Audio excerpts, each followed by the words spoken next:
and the number. So number and phase, again, they don't commute with each other. If you can measure the number of charge accurates, then you will lose the phase information. And if you can measure the phase accurates, you lose the number information, right? Now, so I did not go through this. Maybe I can put in assignment. You will find that e to the power plus minus phi n is just a raising and lowering operator, right? So this one I really just jump, right? And if this is the case, then e to the power I phi can be represented as n plus 1 and n outer product. Because you think about this, I apply this to n, then this one becomes 1 because they are the same, right? Then it promotes when this applies to n, it promotes it to n plus 1, right? So this is a way to write it. And why do I want to go through, and similarly for negative I phi. Why do I want to go through this? Because now I want to expand cosine phi as the sum, the average of these two numbers. And then with this one, then I will be able to write down the, write it down in the matrix form. Okay. Now here you again actually see some intuition. Now this is very rigorous, right? Because we start from equation of motion. Eventually we have the Hamiltonian, and then we divide it by 2e. We get the phase and the number, and then these are still all very rigorous. Eventually the Hamiltonian turned out to be the summation of different number of excess Cooper pair in the island, right? So this is diagonal, and then some of diagonal term. But now if you try to think from the point of physics or intuition, this again is the charging energy at different given eigenstates, right? And this is talking about the energy, kind of like the energy I need to bring the one more extra Cooper pair, or take out another take out one Cooper pair from the island, something like that, right? So are you okay with this formalism? I mean this equation. Let's look at it a little bit careful, right? N start from 0 to infinity. So what does it mean? I have 0, 0. Because I express in the eigenstate basis of n, 0, 0, then the energy is 4EC 0 minus NG squared when it's 0, 0, right?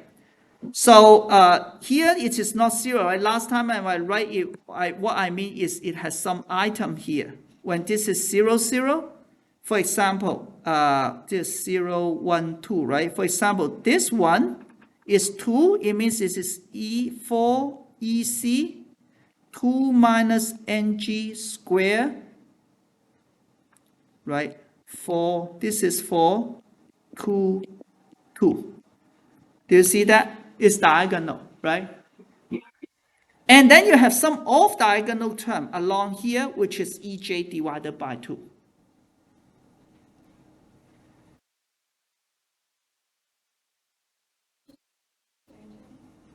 Say again.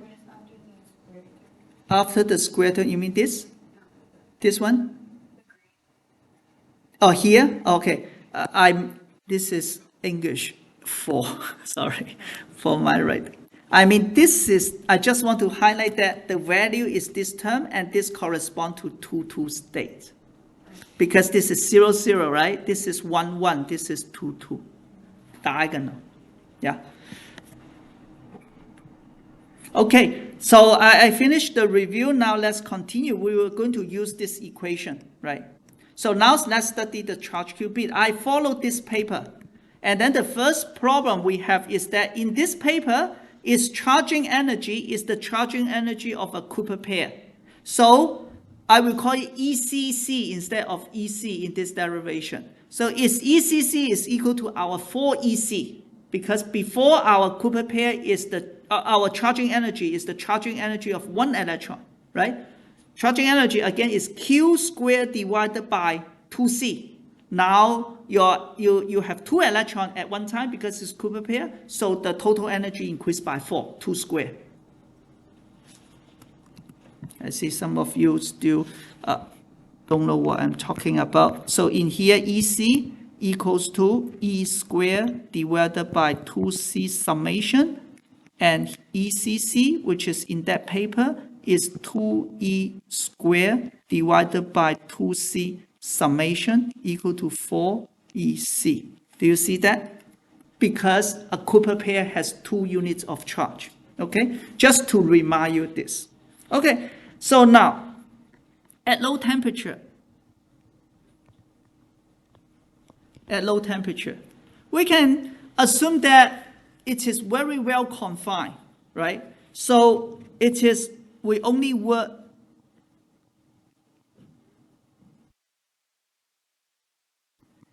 in the 0, 1 Hilbert space. It means the Cooper pair does not have extra energy, or you cannot have 2 extra Cooper pair or 3 extra Cooper pair in that island. Okay, you either have no extra Cooper pair or only 1 extra Cooper pair. Okay, yeah. I want to verify the island is like the piece of the circuit between the charge or the capacitor and the other capacitor. This is what I mean by island. Yeah, I failed to say clearly at the beginning. So this is the island formed by the Josephson junction. Again, Josephson junction is just a capacitor here, and then and this capacitor. Yeah, this island. So maybe now I can annotate this one. This is the island. I don't know if anyone will read this again, right? And then with excess Cooper pair N, right? Okay. Good. Right, so only 0 and 1 state. Then the Hamiltonian is very simple. That is the Hamiltonian I just showed you. Then it is equals to charging energy ECC times 0 minus NG squared for the 0 state. I sum to infinity, but I only need to sum to 1 now, right? Plus ECC times 1 minus NG squared 1, right? This is this term. What I'm doing is this term. Summation for n, different n. 0, 0, 1, 1, 1, 2, 2, 3, 3, but I only have 0, 0, and 1, 1. There I plug in 1, right? I don't have 4EC because now I call it ECC. Okay? So this is 0, 0, 1, 1. And then I have the Josephson energy, which is EJ divided by 2. And I only have 2 states, so I only have this. From 1 pair to increase 1 Cooper pair in the island or remove 1 Cooper pair from the island. Right? So it's a very simple Hamiltonian. How about in matrix form, in case you forgot? What is the matrix form for 0, 0? Just 1, 0, 0, 0, right? Because, again, it's good to remind you, this is just equal to 1, 0 outer product with 1, 0, right? So row times column give me 1, row times column give me 2, row times column give me 0, row give me 0, right? That's why I have this, right? So, of course, if for those you are familiar with this, you already know this must be diagonal. You know this very well, but it's good to do this. Same for this one, for 0 to 1, right? You are promoting, you are actually downgrading it, lowering it. So it should be something like this. And I can be careful just to write this down with 0, 1. Yeah. Right, you can use this form, just substitute with 1, that this is 0, 1 instead of 1, 0, right? You can get this matrix, and then you get this one, right? So you don't need to do this if you're familiar. But with this, then, it is clear to me what is the Hamiltonian? This guy only go to here. This guy go to here, right? So I will have E, maybe I should make a bigger one. ECC, and again, 0 minus NG is simple, just NG, right? NG square for the first term. And then the second term is going to be negative EJ divided by 2, negative EJ divided by 2. Right, so now you see the charging energy and the Josephson junction energy are playing an important role. Square. So I formed the matrix form for the Hamiltonian. What is the basis that we are using? And just for convention, right, I take out half. I need to take out half. For some reason, you will see later. Right, take out a half, then this becomes negative EJ, ECC, 1 minus NG. Of course, in this paper, it called ECC as EC, right? Because the notation they use. What is the basis? The number state, thank you. Okay, number. And that's why for this diagonal one, they are just, I already put this as number, right? I already put number, yeah. Right? But you need to know what you are using, right? Okay. Now, so this is the Hamiltonian. Now, but however, we are going to do something. We are going to shift it because this is not convenient. We are going to do this. Let E0 equals to ECC 1/2 minus NG squared plus ECC divided by 4, right? Why we come up with this, just it works, right? And then I'm going to shift the Hamiltonian.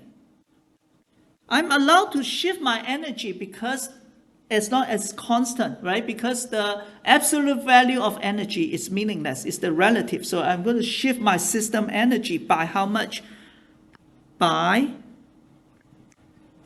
it will become H, minus E0 times the identity.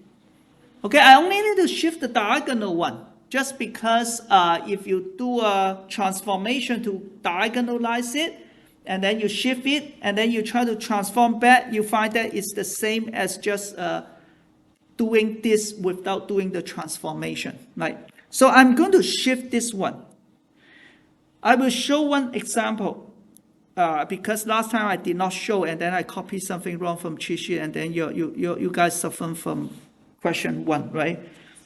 Let me just quickly show that how it will look like. The diagonal term is going to be subtracted by E0, right? Because this is E0 diagonal, right? So I have E0, right? If you can't see it, you see this is E0, 0, 0, E0. Is this okay? Right? So then the diagonal terms is going to be, for example, the top left term is 2ECCNG squared. I'm going to shift it by E0, which is ECC times 1/2 minus NG squared minus ECC divided by 4. Okay, so this is the diagonal term. Did I make mistake again?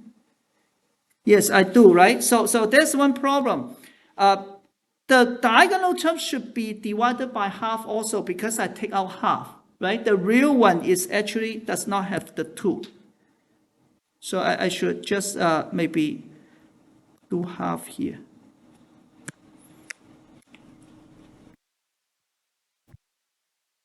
For example, half times. Do you see what I'm saying?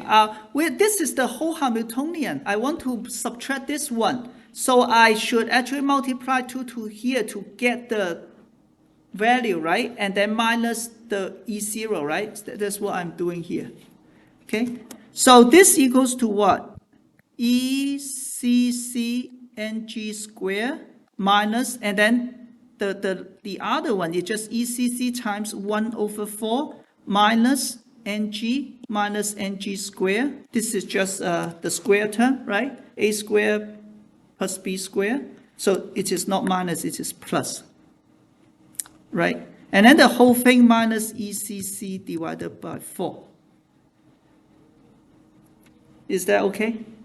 Can you follow?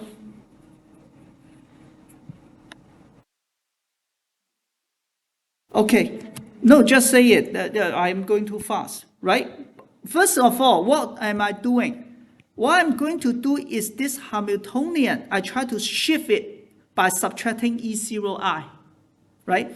So I'm trying to look at this term. This is the example I'm doing. I need to go to every term, right? This is the one I'm trying to say. What happened to this term subtract E0? Okay, so this term is actually half times this whole thing, right? And subtract E0, this is E0. And that's why I just copy everything here. Okay, and in this part, this one get cancelled, I have this. This part is just A minus B squared, right? So it's A squared minus 2AB plus B squared.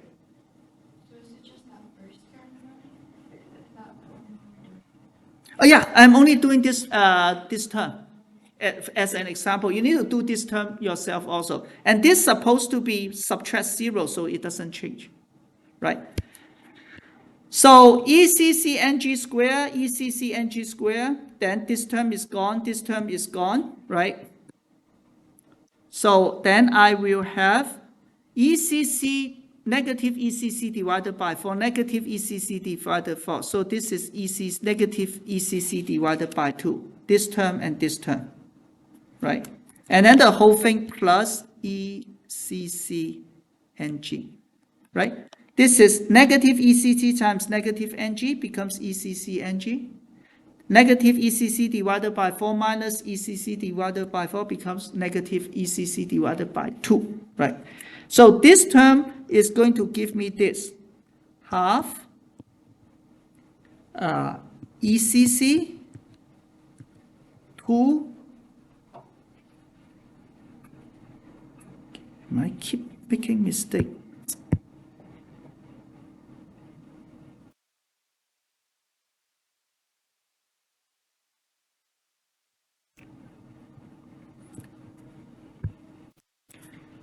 Let me follow my cheat sheet first. This becomes ECC times NG minus half.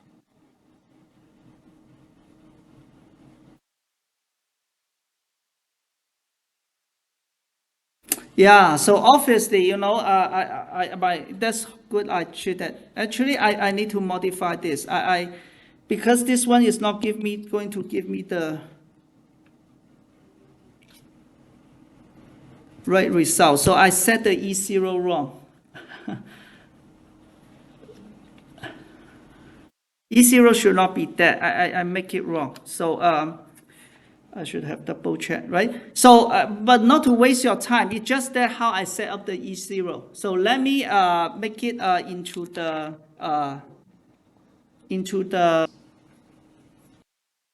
okay, after shifted the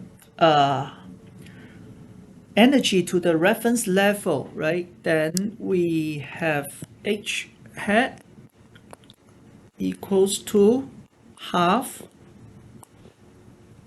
Maybe I'm going too fast, not half. Let me just do it step by step.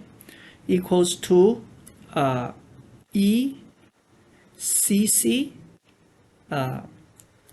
NG minus half. That's what we get from the example, right? And then the other is 2EJ because, half EJ because I just moved the half into it, right? EJ. And then negative half EJ. And then the other one you can try to prove yourself at home, right? Or maybe you put in the assignment. It is half minus NG. Okay, now I'm going to define a quantity which is E equals to 2ECC times 1/2 minus NG, which is equal to 2ECC times 1 minus NG. Okay, so this is ECC.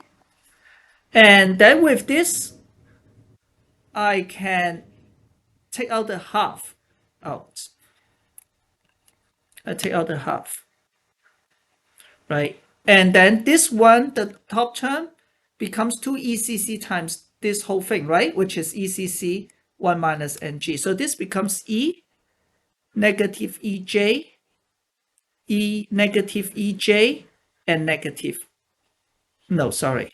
The first one is negative E, right? Yeah, because this is NG minus half, but this, so if I take out half, becomes 2ECC, or ECC 2NG minus 1. This is 1 minus NG, so it needs to be negative E. Okay? You can clearly see that this is half negative E, negative EJ, negative EJ, and then E. This whole thing equals to negative EJ divided by 2 sigma x minus EJ minus E divided by 2 sigma z. Is that okay? Because x is what? 1, 1. So this is EJ divided by 2 times sigma x. And then sigma z is what? 1, 0. So this is negative sigma z times E divided by 2. Right? So because of this, I can further write this as negative 1/2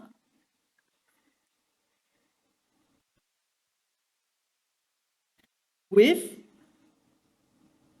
sigma x, sigma y, sigma z times EJ, 0, and E. Right? This is, again, a vector, right? We have already learned the vector which has the matrix as the component, right? This is sigma x times EJ plus sigma y times 0 plus sigma z times E divided by 1/2 times negative. Do you see this? Now, does it ring the bell? You saw something like this before when we do the spin qubit, right? This is, looks like what?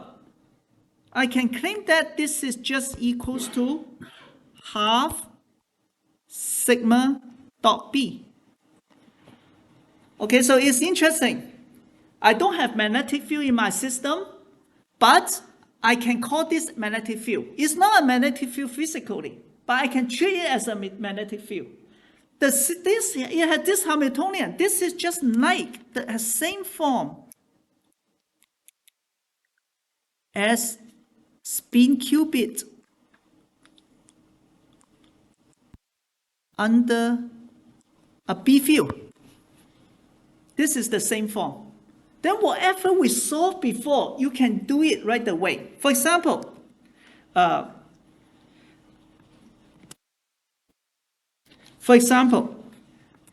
I can imagine this system is just like I have a magnetic field in a certain direction. And then I have a spin. That spin is going to precess about the magnetic field. Although you feel uncomfortable, no, I don't have spin. But the point is the state, 0 and 1, is just like the spin up and spin down in that situation. So if you are magnetic, you are precessing the spin in this formalism, then you are just like changing the 0 and 1 state, like the up and down, spin up and down. Right? Let me just say a little bit more. Just recall, okay? Let's recall this.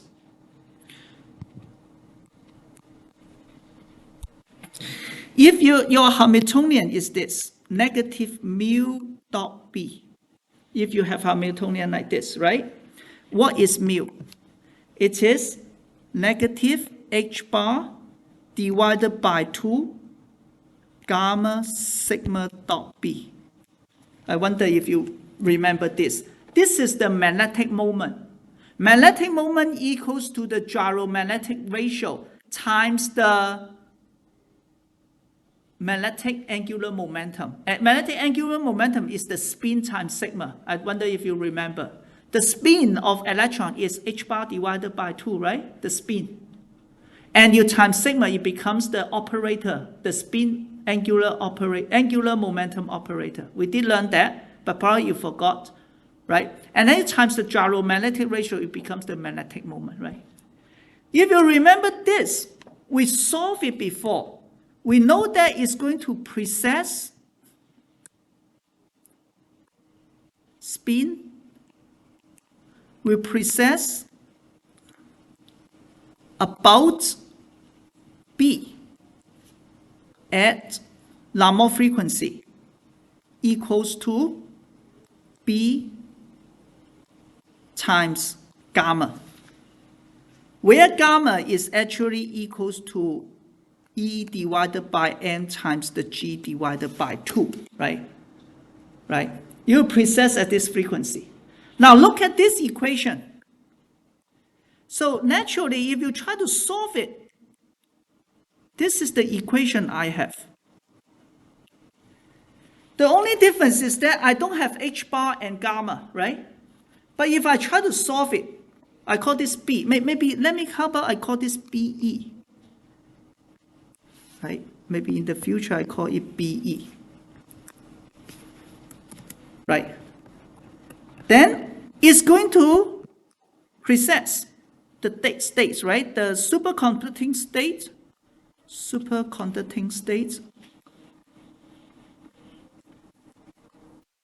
qubit state, right? We have 0, we have 1 instead of spin up and spin down.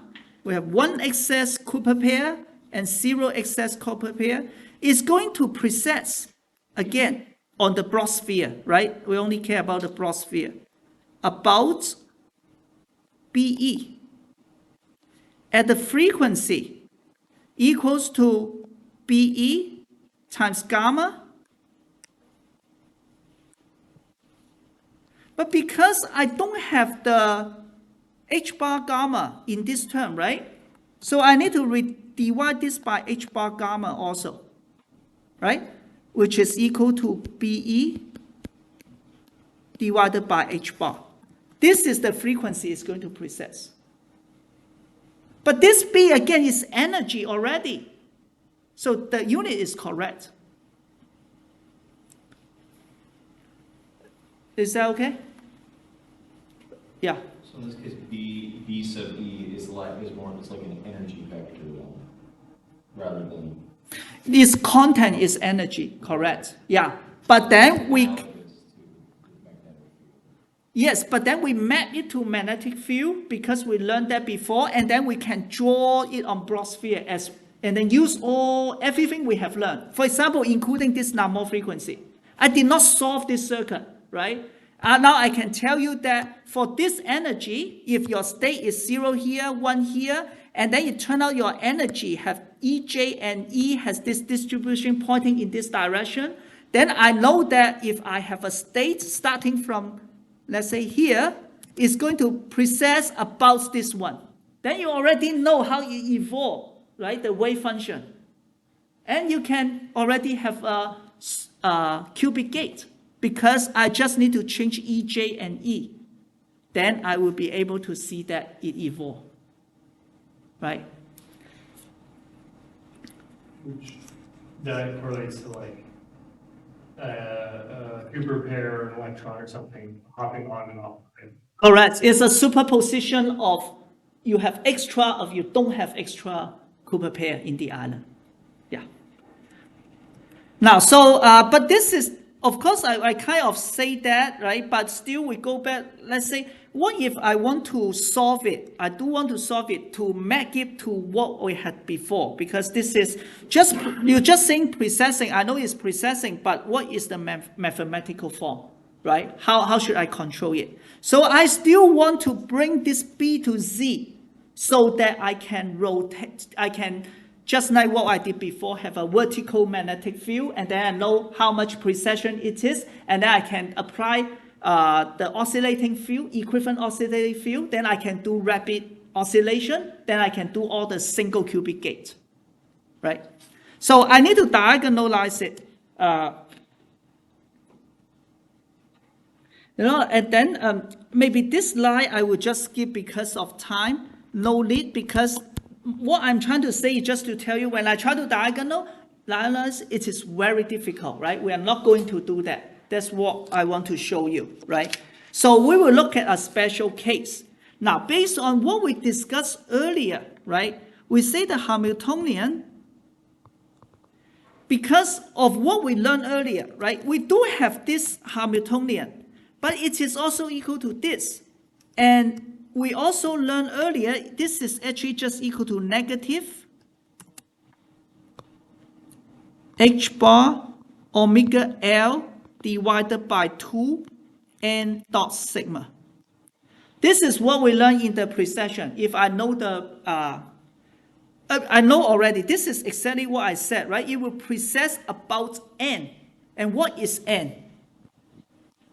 N is the unit vector of B, right? When you have the magnetic field in the B direction, I have a qubit, have a spin, it's going to precess about B. And this is the Hamiltonian, precess at the angular frequency of omega L. And N is the unit vector, right? But what is B? We know what is B, right? B is I forgot, EJ, right? EJ for the X component. But then this is E squared plus EJ squared, 0. And then E in the Z component, E squared plus EJ squared. Is this okay? Right? I want to find the unit vector of the vector. I just need to divide it by its magnitude, right? This, now we can even have a clearer picture. If I try to draw this Bloch sphere, I just draw the plane. This is Z, this is X, and then I have vector B here, and this is N. Do you see that? And then it has an angle, theta. So what I'm doing here is, this is X, this is Z, right? Vertical. And this is X, right? And then the theta between the B is the angle between them, right? So the unit vector pointing to the Z direction is, of course, the EJ divided by its magnitude and E divided by magnitude for the Z component.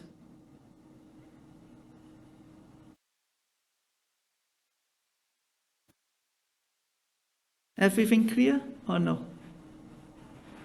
And we also talk about what is omega L.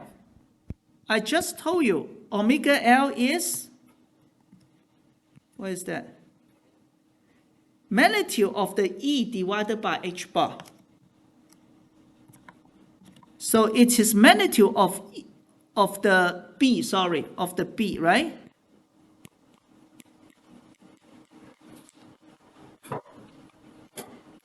Yeah? So I have 1, I have 2. So I just plug in 1 and 2.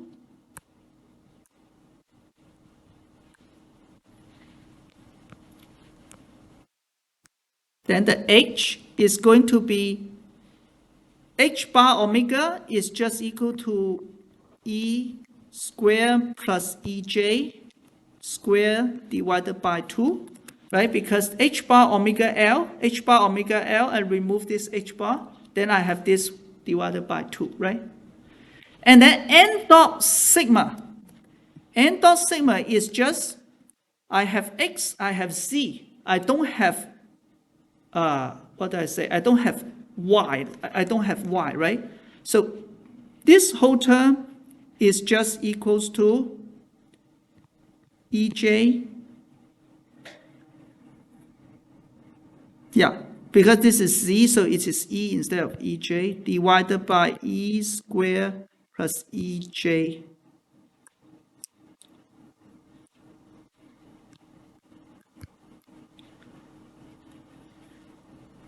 Maybe let me do it step by step so that you can see it. This is equal to nx times sigma x plus ny times sigma y plus nz times sigma c. Is this okay? N dot sigma. Right? Because this is nx, ny, nc. This is sigma x, sigma y, sigma c. Right? But this n I gave you already, right?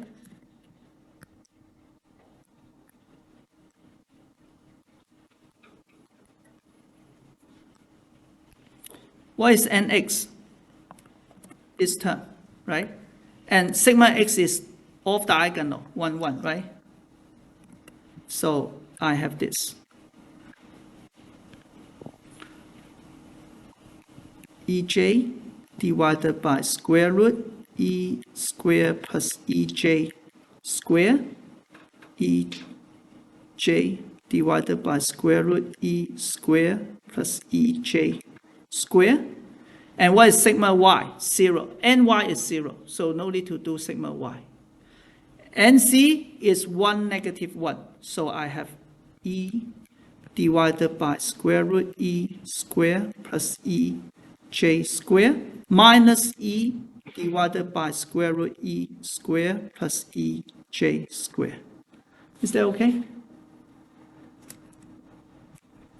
What I'm doing, again, this is sigma z, right? This is 1, negative 1. So nc times sigma z is this nz, this whole term, multiply to it.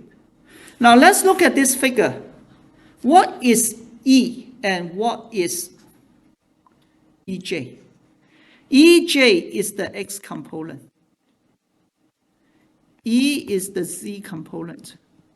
Again, this is in the hyperspace, right? Because this is the energy is not a vector, but we map it in the formalism, it becomes a vector in this hyperspace. The z component is E, the x component is EJ. What is E divided by its magnitude? E divided by magnitude, cosine theta. Yeah? So this equals to negative square root E square plus EJ square divided by 2 cosine theta. And then you repeat this, the other must be sine theta for EJ, sine theta, and then negative cosine theta. Okay, so this is a general form, a rather general form, right? But now, from now on, this is something we will consider. You remember E, we consider something called a sweet spot that is Ng equal to half. Okay? Now, think about what is E. E equals to EC times 1 minus 2 Ng. That is what we define here. E equal to EC times 1 minus 2 Ng. Okay, this is writing is not good.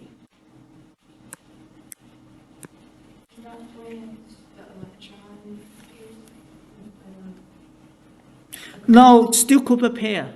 So half of the Qubit, but now Qubit pair cannot be broken, right? But this is quantum mechanics. So you could have a half.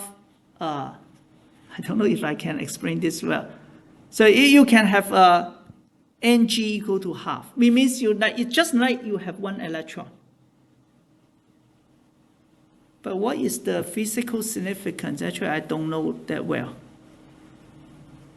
Right? But if you give an equivalent charge of half, background charge, then this equals to, what is this, when Ng equal to half?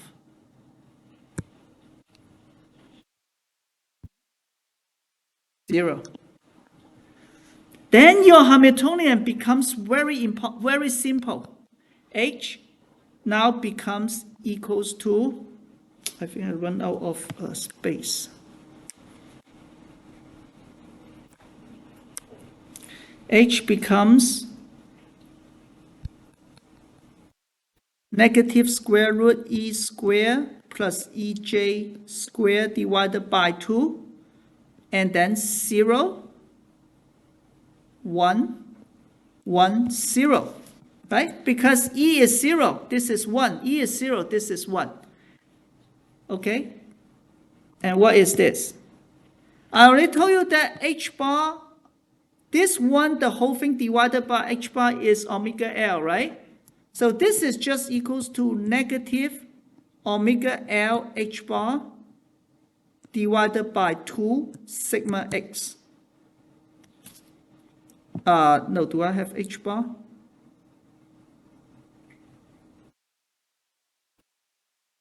Yeah, I have omega L H bar. So when Ng equal to half, it's just like that you have the magnetic,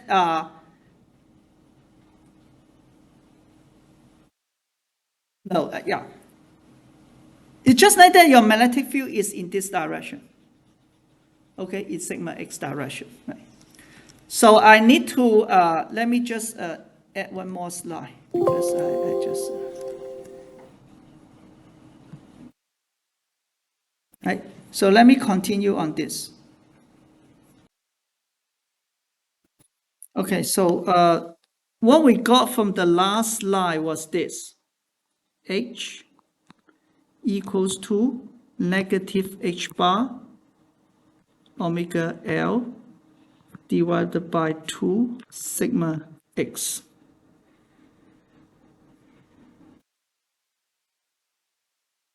I have H bar omega L.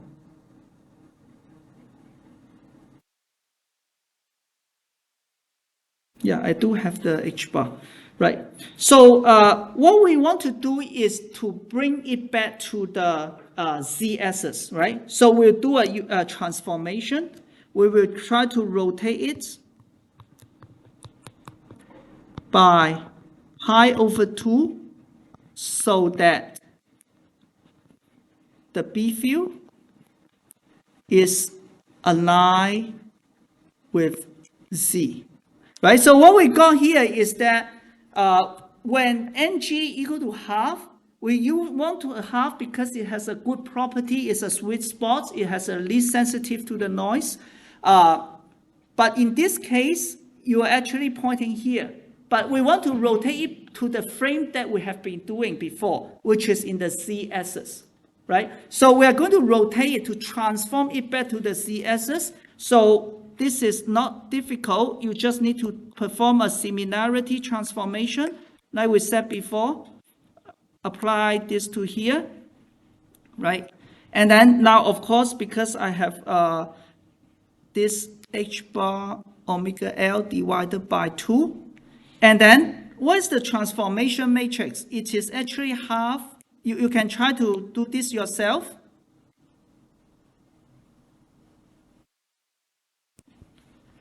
Times 0, 1, 1, 0. This part is the sigma x, right? And then this is this one. This is the matrix you will need to transform from the z basis to another direction, right? So you just go through the math.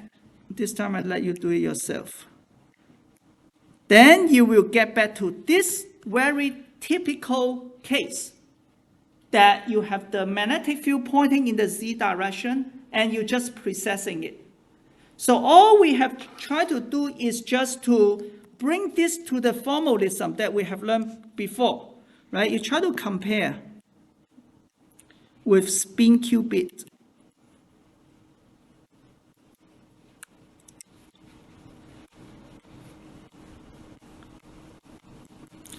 You actually have the Hamiltonian equals to, you just, okay, E divided by M, H bar divided by 2, B0 times sigma C, which is negative H bar omega L divided by 2 sigma C. It's just the same. So whatever we learned before is directly applicable in this case. After I set the ng equal to half, and then I do a transformation back to the z direction, then everything I learned before is the same, right? And this, of course, gives me a lot more precision.